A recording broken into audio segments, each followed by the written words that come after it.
Assalamualaikum warahmatullahi wabarakatuh.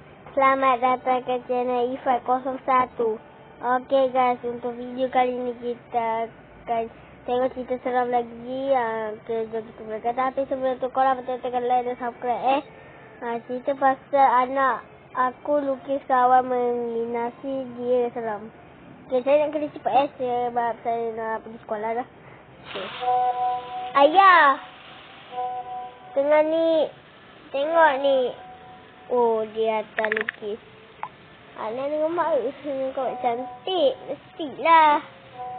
Umairah kan, tu gambar Umairah dengan ibu. Oh, mak kiranya Umairah dengan ibu.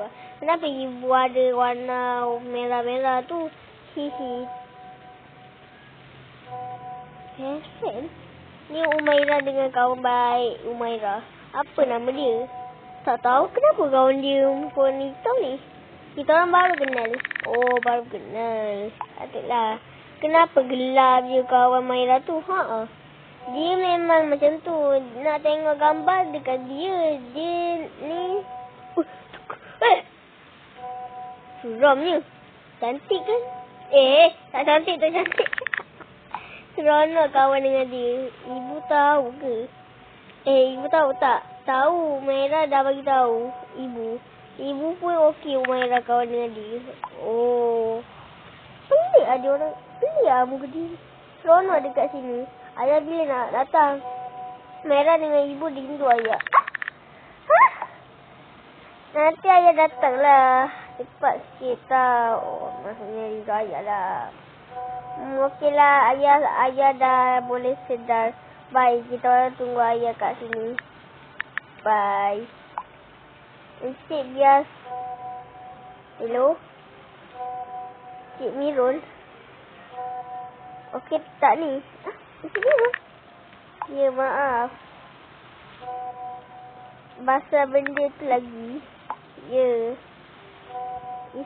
It's okay, nanti pulih lah tu. Semua tu imagination apa awak je.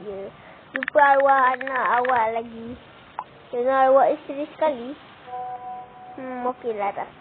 Okey tak apa. Next time kita jumpa lagi. Cek darah. Cek darah? Next week. Ya, jangan lupa bye. Maksudnya darah ke? Okey, see you soon. Jangan skip back. Thank you, doktor. Oh, doktor. Welcome. Itu je. Apa serafnya? Peliklah anak aku lukis kawan imaginasi dia seram. Apa maksudnya? Tak faham lah itu pasal ni.